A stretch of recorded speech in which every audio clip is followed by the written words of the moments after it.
Hey guys, what's up? This is Ben Golliver with Paul Flannery for SB Nation. Game 4 is in the books. We're tied up yet again. Everybody's going back to Miami now for sure, no matter what, after Game 5 on Sunday, because Miami Heat, another convincing big-time victory here. Both their wins in this series have been essentially blowouts, and it was all the big three, I think, in Game 4. LeBron, Dwayne Wade, Chris Bosh, all arguably had their best game of the series on the same night. When that happens, you can forget about it, right? Ben, the big three. Who are these guys? I miss them. I miss Chris Bosh and Dwayne Wade. Dwayne Wade looked like Dwayne Wade. This was, this wasn't all that hard to figure out. When those guys are playing well, who's going to beat them? I don't think anyone's going to beat them. Well, here's my question. You're a Boston guy, right? Right. Did that remind you a little bit of Game 7 Eastern Conference Finals, the way that they were clicking, all three of them on both sides of the floor? You saw Chris Bosh protecting the rim, Dwayne Wade 6 steals, LeBron James getting blocks on Tim Duncan, getting out, they're running up and down the court. It really seemed like they had the synergy like they had in that closeout game against Boston, maybe. They did. And Dwayne Wade, where did this come from? Yeah. That would have been my question to Dwayne Wade. Why? Where did this come from? This was unbelievable. Listen, if he's going to score, 32 points with 6 steals, six boards, 4 assists? Forget about it. But, I'm looking at this game, Ben, and I'm thinking about Tony Parker. And I'm a little concerned about Tony Parker because he looked great in the first half. He didn't look good in the second half, and you would have expected him to maybe say, okay, well, it was the defense.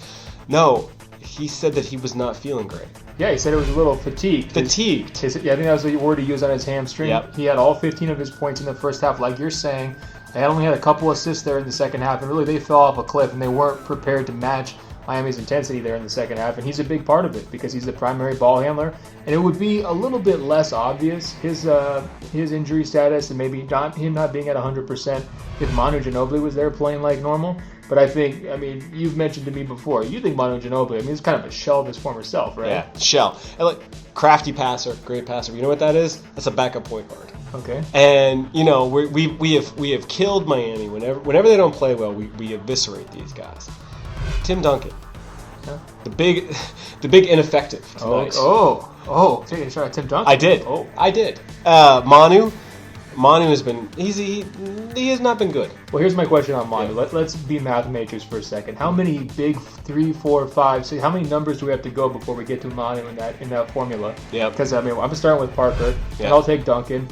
Then I'll probably go Leonard. Right. Then Green. Then Gary Neal. You got to think about Gary Neal. The unstoppable Gary Neal. So I'm out of fingers on my hand. Right. When does Manu come into this picture? When does he come into this picture? Right. And I would love to see a Manu. I love Manu.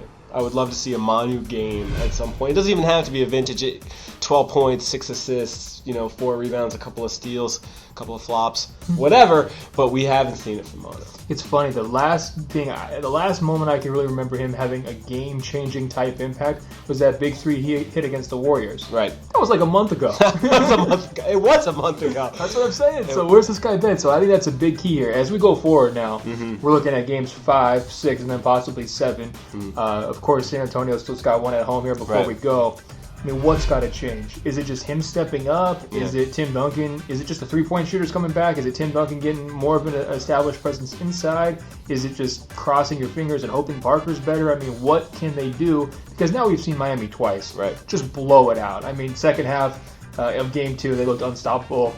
For long stretches of Game 4, they looked really, really, really good. That's a tall test for San Antonio, right? It really is, but I don't know what to expect game to game here. Yeah. I really have no idea what to expect. Realistically, San Antonio's got to go back to Miami 3-2. I don't see any way they're going to win 2 games in Miami, but I don't really see any way that we can predict what's going to happen in Game 5. I have no idea what's going to happen in Game 5. San Antonio, when they're good, they're very, very, very good. And, people keep saying, like Spoelstra keeps saying, well, these are the 2 best teams. What do you expect? We haven't seen the 2 best teams play at their best yet. On the same night. On the same night. We've seen it for a quarter. We've seen it for a half. We've seen it here and there. This is what we want to see. And we thought we were getting it tonight, and then Miami just took off in the second half. Ben, I want to see it. I want to see it one time in the series. So what you're saying is you want to see LeBron James, 2013 LeBron James. Right. You want to see 2006 Dwayne Wade. Right. You want to see 2007 Tony Parker. Right. You want to see 2003 Tim Duncan. Right. All on the same night? All on the same night. I'm in. Let's watch that. Is that too much to ask? No, I don't think it is. All right, guys. That's it from San Antonio here. There was no parties out in the streets tonight. None. Much more subdued in the arena. You almost felt bad for the Spurs fans after they got so excited after that last win. the diaper babies. We don't have to go down that No. road again. But like I said, much more subdued. We'll see how it goes for Game 5 on Sunday, but it's still a very, very entertaining and fun back-and-forth series. All right, be sure to check out SBNation.com/NBA and subscribe to SB Nation on YouTube.